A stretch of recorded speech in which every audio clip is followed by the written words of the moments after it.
Bonjour à tous. C'est une histoire assez incroyable que je vais vous raconter aujourd'hui, celle d'un certain Jacques-Louis Ménétral, un vitrier parisien du XVIIIe siècle, qui a pour caractéristique de n'être jamais allé à l'école, c'est assez commun dans sa catégorie sociale en ce temps-là, mais de nous avoir laissé pourtant une véritable œuvre littéraire, une œuvre littéraire composée d'un très gros journal de ma vie, c'est comme ça qu'il l'a titré, très foisonnant, mais aussi avec des essais politiques, des traités religieux, des traités philosophiques, des chansons et même des poésies érotiques. Oui, alors comment a-t-il fait, puisque, encore une fois, il n'était jamais allé à l'école?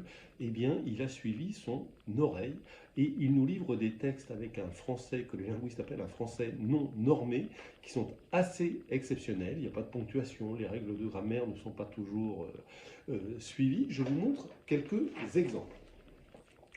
Je suis né le 13 juillet 1738, natif de cette grande cité. Mon père devint veuf que j'avais 2 ans. Je pense que vous voyez de vous-même les fautes d'orthographe. Ma grand-mère qui m'a toujours beaucoup aimé, etc., etc. C'est assez fascinant pour 2 raisons. D'une part pour les historiens, parce que ça nous laisse le témoignage de quelqu'un du peuple, alors que les témoignages que nous avons, les personnes qui maîtrisaient l'écrit à cette époque, appartenaient à des catégories sociales plutôt élevées. Donc là, d'un point de vue historique, c'est assez formidable.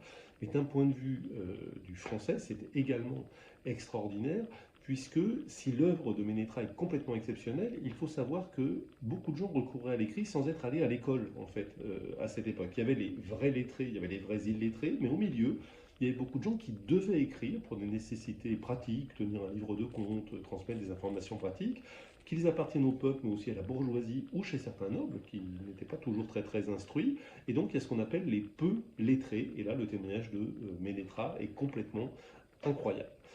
Ce qu'il faut savoir aussi, c'est que donc on est à la fin du XVIIIe, tournant du XVIIIe et du XIXe siècle, c'est que la société sent bien qu'il faut maintenant maîtriser l'écrit. Et c'est à ce moment-là qu'intervient un autre personnage assez étonnant, un grammairien qui s'appelait Boinvilliers, qui crée en 1803 un manuel de cacographie. Alors qu'est-ce que c'est que la cacographie? Je vous avoue que je l'ignorais. C'est le fait d'écrire volontairement mal, d'avoir un texte où vous introduisez des fautes, à charge pour le lecteur de les corriger. Selon Boinvilliers, c'était un bon moyen de maîtriser le français. Là aussi, je vous montre quelques exemples. La science est le plus beau trésor. Alors, pardon, parce que lire à l'envers, c'est pas facile, surtout qu'il y a des fautes. L'instruction est si précieuse, pourquoi la négliger?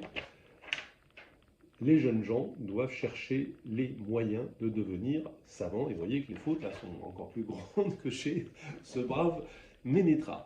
Gros succès du manuel de cacographie de Boinvilliers en 1803, pour la raison que je disais, la société sent bien qu'il faut maîtriser l'écrit, mais au bout d'un certain temps, des critiques vont émerger pour une raison simple et pertinente, c'est qu'en multipliant les fautes dans ces textes, eh bien, Boinvilliers perturbe ce qu'on appelle la mémoire photographique. À force de voir des mots mal orthographiés, ben, vous avez du mal à les orthographier correctement. Et puis on ne peut pas demander à quelqu'un qui ne sait pas écrire de corriger des fautes, il est là pour les apprendre. Et donc c'est une autre méthode qui va s'imposer, dont le nom savant est la praxigraphie, mais vous la connaissez comme moi sous un autre nom, la dictée. Et oui, notre bonne vieille dictée. Là, vous devez écrire un texte tel qu'il doit s'écrire, on corrige les fautes, on ne fait pas le contraire. Cette méthode qui va s'imposer avec la création de l'école publique laïque obligatoire de la Troisième République et qui va se poursuivre jusqu'à nous, même si certains considèrent qu'on devrait en faire un peu plus dans les écoles en 2024 aujourd'hui, mais c'est un autre débat. En tout cas, plus d'informations sur le livre dans lequel j'ai trouvé ces histoires, le Becherel, Chronologie, l'histoire de la langue française, c'est très bien fait, c'est très pédagogique, vous avez des tout petits textes, mais c'est assez formidable, vous voyez, ces histoires comme celle-là, c'est pas du tout réverbatif.